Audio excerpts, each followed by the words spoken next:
Hi, everyone. Welcome to another episode of DeskTalks, where we speak with industry leaders and explore the ideas in research and insights industry. Today, I'm joined by Vidhya. She's the principal UX research director at Microsoft. And in this episode, we'll be discussing on how organizations can build a foresight or future research practice. So, Vidhya, it's a pleasure to have you with us. Welcome to Desk Talks. To begin, tell us a little about your journey and how you became involved in exploratory and future-focused research. Thanks, Summer. It's really great to be here. So, as you said, my name is Vidhya Ravi, and I'm currently leading a team at Microsoft focused on strategic and exploratory AI research. My journey into this field is kind of interesting. Early in my career, I actually started in marketing, and one of my very early jobs was in seasonal chocolate marketing, where I had to come up with seasonal products every year, sell them in to different retailers around the country, and figure out what it was that would be popular the next year and the next year, sometimes 2 years out. What was really interesting about that particular job is that, and I worked for Ghirardelli Chocolate at the time, I'd have to sell in products that wouldn't be on shelf for maybe 18 months or even possibly 2 years. And it's a seasonal product, so there's no competition to look at on a daily basis. And whatever you put out there, you just have to hope it's right and hope that buyers want it and hope that users and consumers still want it nearly 2 years later. And it was at that point in time I realized, wow, there's so many signals in the market. There's so many interesting ways that we can start trying to figure out what might make sense in the future. But, my job was to do it quickly, find these answers, sell it in, and get that product out there, and manage my P&L. And that's what I did. But I always had this interest in how is the future predicted? How do we respond as companies when things are changing or you're making decisions under very uncertain circumstances? So fast forward many years later, that curiosity definitely stayed with me, and now I'm in the tech industry, obviously, and one of the things that's happened in the last 3 4 years is this advent of AI. AI is everywhere, and what's really challenging with AI compared to many other technological advances that we've experienced is just the speed at which it is changing things. It itself is evolving, and then at the speed at which organizations, institutions, and users have to adapt for this huge technological change that's come through. And I think at this point in time, someone that has a future mindset or a futures mindset is very valuable, because from a traditional UX research perspective or even a traditional market research perspective, by the time we actually can gather those insights, and the time it takes to be able to actually act on them, you're essentially too late. So even if we are able to now use AI and gather insights more quickly, it still takes time to respond to those insights, to synthesize them, to make sense of them, and to have the organization respond to them. So even an accelerated process is essentially just too slow. And so that is one of the reasons why, when we're in this world where there's so much uncertainty, and the decisions that we make are essentially mapping out where an organization can go, what its going concern will really be, having an organization or a group that is really focused on taking a look, understanding what these signals are, what they could mean for the organization, and how to interpret those signals so that you can be ready for whatever the future will be, is becoming a very valuable thing to have. And so that's how I ended up in this. I started at Microsoft, specifically working in UX research for visual storytelling, so things like Create or PowerPoint. And then eventually, over time, this opportunity came along, and I moved over to manage this team, which includes strategic research. We look at certain topics that are emerging, that we want to explore, that will definitely impact the future of productivity. We also do exploratory research. So that's really looking at pushing the limits of what our models can do, what the future could be like before there's really even a use case, but the technology is starting to emerge. And the foresight work, which is, I think, what we're here to talk about today, which is really taking a look at horizons and signaling that, translating those signals into what scenarios or what the future could look like, and then mapping those futures with people in the organization. No, and I think I would really like to dive in into the future research and foresight because we hear this quite often. So how would you explain them to someone like me who has never came across them before? It's a great question. And you know what's interesting is a lot of people think like, "Oh, wow, you must be a fortune teller or you know what the future is or you're out there predicting it." And believe me, if I was a real fortune teller and a clairvoyant, like I would be off living on, a private estate in the Bahamas right now. I would not be working all the Yeah. time. But what I can say is that um, futures work is not necessarily about predicting the future. It's actually very different from, I think, traditional research where people look to research to give them answers and clarity so that they can make decisions. Futures research is about figuring out what to ask. It really asks questions instead of answering them. And so that's where it's challenging. What we do from a futures perspective is actually provide frameworks to the signals that we capture and evaluate and help organizations understand how to utilize that information so that they can build products that can respond to whatever the future may be. And there's different things that we do specifically that help with that. So one I talked a little bit about is horizon scanning or signal tracking, and that is really going out there, mapping out what forces are impacting different areas that are pertinent to the business that we are working in. And then the next part of that is really putting together what is uncertain about these different situations and these forces. So we don't necessarily always know what kind of acceleration or deceleration a force is experiencing, or maybe we don't know if a force will stay relevant for a long time. And then what's really interesting is being able to actually see the tensions that arise when you have uncertain forces. So when you have a situation where there is a regulation risk as well as a technological advance, those forces start colliding with each other. And that's actually what helps us be able to do something, which is the next step, which is scenario planning. So looking at what are the forces that are coming into play that are the most critical for the organization, what tensions do the collisions of those forces create, and then how do we create an environment where we can map out what the outcomes could be depending on how those forces go. And what gets really interesting about this whole thing is that it's not necessarily that um, we know which of these scenarios is going to be the right answer. It's very much a situation where you're sort of sitting in the very, very center point of a two by two or whatever level of dimensions you want to look at it and wondering which angle it's going to go in. But the reality is once it goes, it goes. And that's where everyone goes.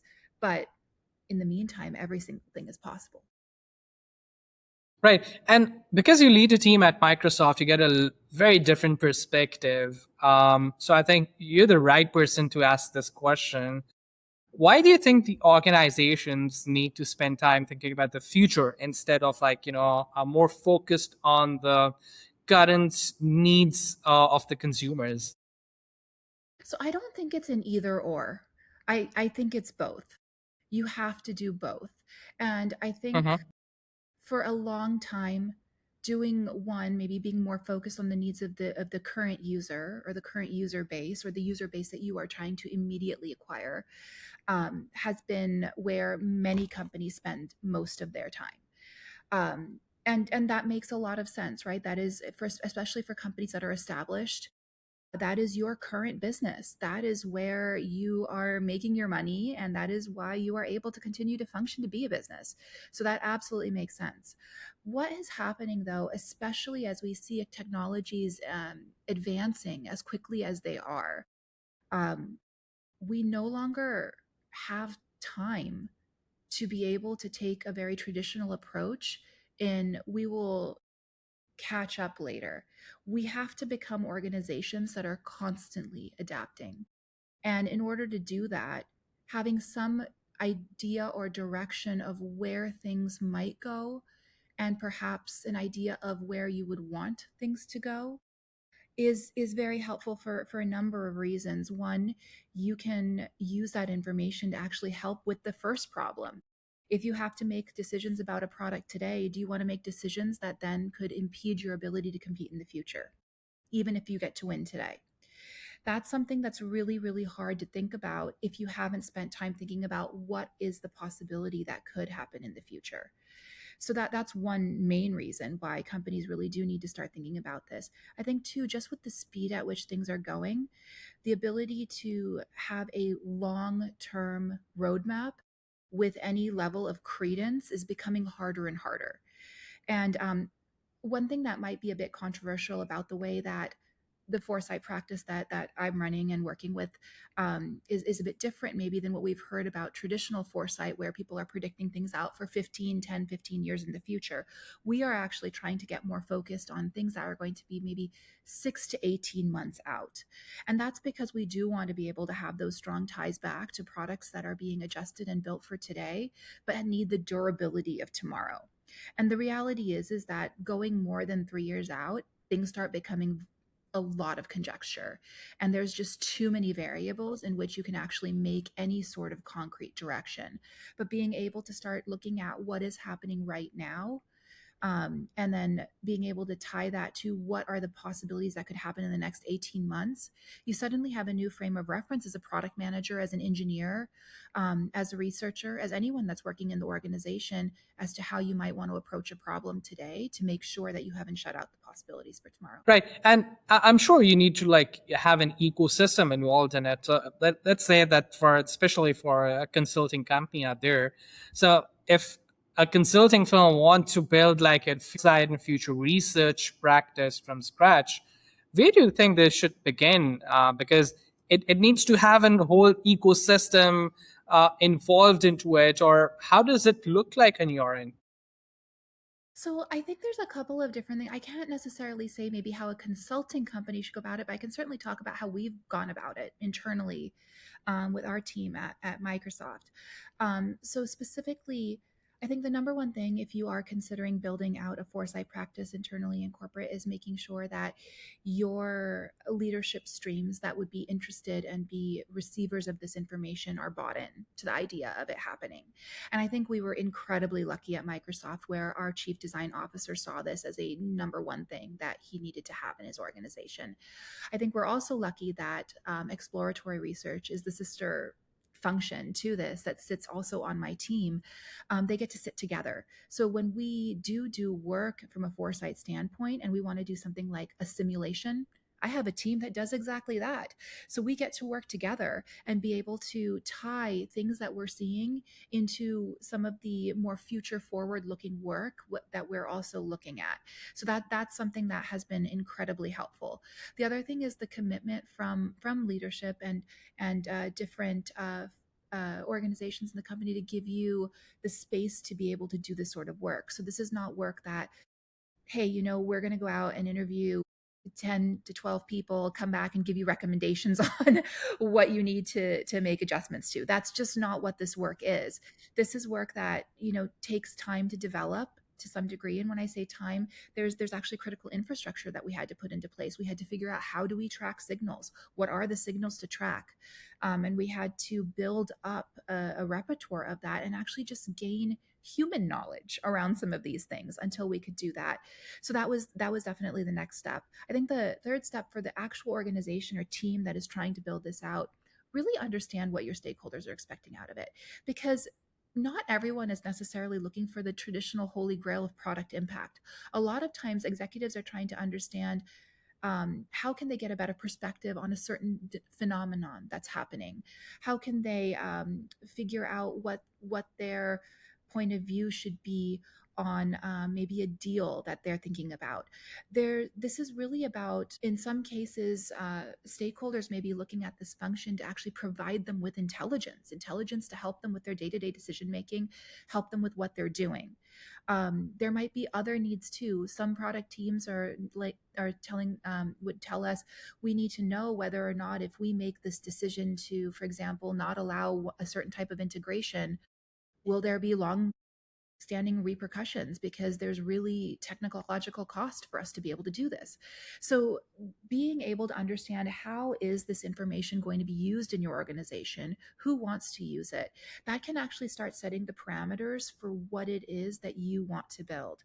we wanted to have a couple of quick wins as well. So that's why something like the signals tracking was really important.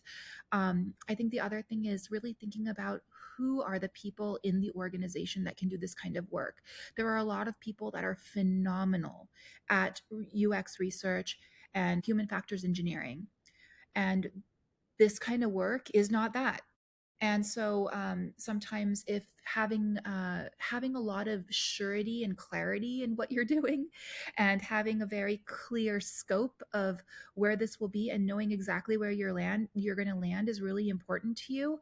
Um, this is probably not the best type of role. This is a great role for someone that has a multifaceted background, understands how decisions are made in organizations, feels okay acting and making recommendations with incomplete information, and uses research as a tool to inform the perspectives they're going to share, but not necessarily uses research as a tool that gives answers. Because this is, like I mentioned before, when it comes to foresight, this is about asking more than it is about answers. And so those are the things that I think are really important for any organization to have. And I think one thing too, if I can say specifically for Microsoft, why we are really well positioned and lucky to be able to have the support of our senior leadership on this. Specifically, we have a chief design officer that wants this role. Our team also is closely tied to the strategy team, and my research, our partner director of research is completely committed to this sort of work. So we have full um, a full line of support to be able to do this work, and that opens the door so that we can actually have influence and take the time we need to be able to explore and reach the conclusions that are necessary. Right, and to give this idea to life, basically, and you know that what are the biggest challenges, and you've come across, and now you have like a full-fledged team as well. What are the biggest challenges organizations face when they're actually trying to make long-term processes as a part of their everyday decision making? I think one of the hardest things is that it's just not part of their current muscle memory. The way organizations are operating today is sort of set. It's more fixed. A lot of organizations, I'm not saying every organization, but many organizations, and being able to actually change the processes or change the ways that they work, it's challenging. It's very much, I would say, more of an organizational challenge than it is really that a functional or a technological issue. If the way you work and the incentives in the organization are aligned to what you deliver today, it is much harder to say that we need to make time for the future. And so I think the organizations that can utilize these sorts of functions really well understand truly what the function is meant for, create areas and opportunities in their organizations for this type of work, these sorts of insights, these sorts of discussions to have a place, set clear expectations with different functional groups as to how they expect these to be used. So just because you attended or worked with my team at one point in time to map out future scenarios and understand how that could impact your product, does that mean that you're going to go back tomorrow and immediately build something related to it? Maybe not. But what it might have done is actually shaped your thinking so that all of the decisions that you're making as you go through your day for today are actually things that will still be relevant tomorrow. So that's, I think, one huge piece of it that I think organizations have to figure out. And if an organization can't create that sort of space for this type of a function, it's a function that will struggle. And I think we'll sometimes end up being resorted to more of the signal scanning and just pure intelligence activities, which is also very important. But I think the part that makes this team really exciting is that we are going several steps beyond that. Sure, and I'd really like to add the impact of AI. Everyone is talking about, like, the inclusion of agentic AI, and it's changing almost every industry, and it's a favorite topic to discuss. How has it changed on your side the way researchers think about the future? Well, so many things to discuss on this, but um, what I can say is, I think the access and the ability to get information has now become so much more democratized. So no longer are we necessarily barred by the, okay, I only have enough time to get 6 interviews done, or like just we to even for something like and I can give a very concrete example. I think AI is actually one of the reasons why a function like this that relies so much on intelligence can be successful right now. We have AI systems in place now that can absorb vast amounts of information. So now it's more about identifying the sources of signal and less about actually sorting through that signal as a human being and tagging it, tracking it, and trying to make sense of it. So, and of course, you still have to have judgment and be able to check to make sure, because AI can have certain levels of bias and hallucinate, but having the ability to absorb these vast amounts of information make it so much easier to be able to um, create like big repos that have information that can help guide us when questions come up, or we're trying to evaluate what signals have the strongest force right now, or accelerating or not. So I think that has been, just the tool itself has opened up an opportunity. And I actually think there's even, in addition to what I said before about AI making things so much faster and the need for foresight functions to become more critical to companies, uh, uh, that's not the only force. I would say the other reason why this is happening is because now we can. Before, this kind of work was expensive. You usually had to hire an external agency, and they would put maybe 5, 10 people on one topic for months to be able to really get at where is this going. And now all of a sudden, in a week, we can gather up the sources and have a pretty strong perspective on things. So I think this AI is, it's a double-edged sword, right? It's the reason why we have to be here, and it's also the reason why it's enabled us to be here. I think I agree with this, and to be honest, it all depends on, at the end of the day, how decisions are coming. So on your side, how are you seeing researchers communicate like future focused insights in a way that actually resonates with the business leaders? Hey, this is what I was actually looking for. How it looks on your end, like the locate where communication being making it their way towards better decisions. So I think, well, one of the things that has been really successful so far is when we've deep dived into certain strategic topics. So looking at something like concepts of token maxing, or what are these dynamics that are going on in the market, being able to really unpack these signals and then build a point of view on what that means for the future. So I think some of the things that being able to take these insights and share, we're seeing these sorts of activities starting to happen. And these are the additional activities that are likely to happen in this case. However, if there's regulatory forces, these sorts of activities could take place.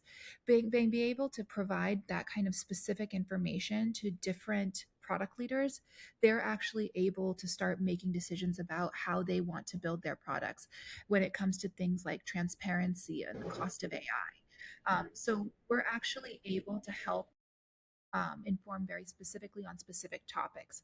On these larger topics, though, when it comes to actually full scenario building and things like that, the impact is not necessarily going to come down to like having such direct product impact. It comes down to helping senior leaders being able to make more difficult decisions. If you're sitting in a place where you need to decide, should you make careful, calculated decisions on how you are integrating AI into your product, or should you just break everything and run free and rebuild because the future is going to be completely new? These are two tensions. Which one? Like, how do you manage keeping your users happy and trusting your product while also being at the absolute forefront of where AI can take you? So those are the types of questions that we spend time talking to our leadership about, sharing how forces are accelerating or decelerating, and then helping them form their own opinions of how they want to address that when they're thinking about what they want to invest in across the organization. And looking ahead, I know like this is in place or already especially the enterprises, are really investing into the AI and emerging technologies. How do you see, future research evolving over the next 5 years, for example? I think we're going to see a lot more of it. And actually, I think we're going to start seeing a bit of borrowing from other industries that have actually had to do this for a longer period of time. And it's kind of surprising that I think people that work in tech sometimes are under the impression that tech is sort of the first one that's doing everything. Yeah, And as somebody that has worked in a lot of different industries, so I started my career actually in consumer products. Where I worked in the cosmetics and fashion space, and then later on went into the food space, which within chocolate, and then only after that went into tech. And what I find fascinating, especially in my early career, is when you're in fashion, we would regularly have to do trend analysis and figure out, like, I worked on cosmetics, like what color lip shade is going to be the next thing. And what's interesting is when you work in a space where all of the newness and innovation is not necessarily always a technological drive, but oftentimes truly trend and taste making drives, you do have to spend time thinking about how are trends formed, how is taste developed, and how do you think about what the future might look like. And sometimes, depending on the sort of brand you work on, maybe you are a fast follower. But if you are on a luxury or a haute couture brand, you are going to be out there yeah, deciding what that is. So yeah, it's funny because we sometimes think about some of these industries as not being as quick, but in actuality, many of them have faced some of these problems before. When I think about, and especially because in my very early career, I was at Johnson and Johnson, which was at the time both a consumer products and a medical healthcare company. The pharmaceutical company has faced these problems for a long time, having to figure out what are the tensions when it comes to regulatory approval and will their drug get approved, and how do they manage scenario planning when something goes desperately wrong. So I think what was really interesting to me is coming into tech, I actually almost felt like I went backwards, where a lot of my career was spent thinking about future and newness and innovation. And suddenly, all we did was think about what are we building right now at this moment today.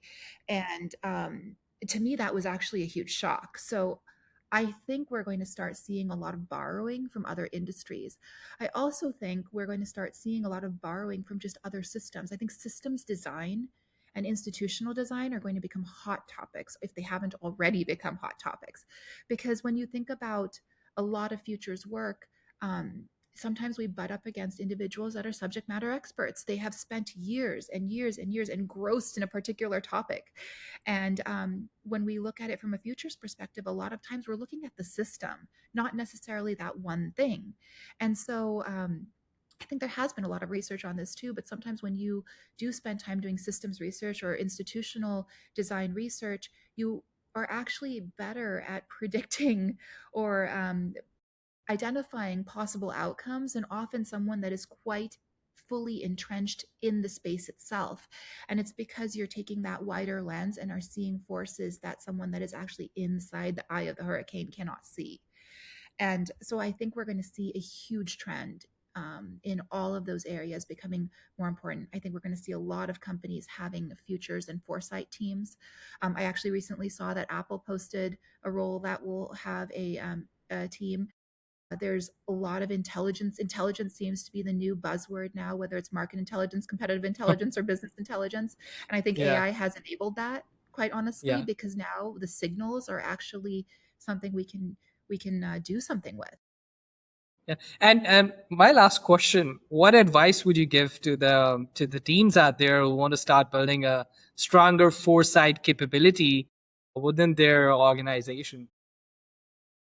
Couple of things. So one, I think don't have a siloed view of what you think a foresight researcher's background should be. Like I mentioned, I certainly don't have a traditional research background. I came from a go to market space. Um, the people that work on my team have come from a lot of different industries and different places. And if anything, that has been incredibly helpful. Like there's someone on my team that has a very strong strategy and operations background. I have someone that worked in consulting. I have someone that worked in architecture. We have someone that has done deep quantitative research for most of their career. I have someone that has worked a long time in consumer products like me. So I think be open to what sort of background is actually great for this. The other thing is having a multifaceted background is very, very useful. Futures research, unlike certain other types of research, we don't have a singular stakeholder function that we're trying to influence. We're trying to influence essentially nearly every function of the company in a different way. So that means you have to have some understanding of what these functions are goaled with and what they're trying to do. When you're speaking to someone in sales, the way you want to talk to them or share information is going to be very different. The lens you put on is very different than maybe if I'm talking to someone in engineering. So I think that's the other thing that is really important. And then definitely, as I mentioned before, make sure that the organization understands what this work is and will give you the room and support to do it. Because I can't honestly thank my leadership enough.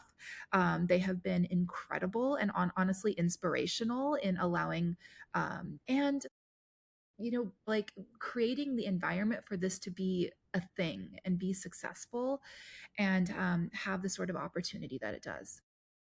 Wonderful. I think it's absolutely, we're lucky to have and to seeing this AI thing going on as well. But it's a great addition to the DeskTalks library, Vidya. Thank you for sharing your perspective, and thank you for taking our time to join with us. We'd love to touch base again and see, maybe we can plan for something else as well, for example, focus group.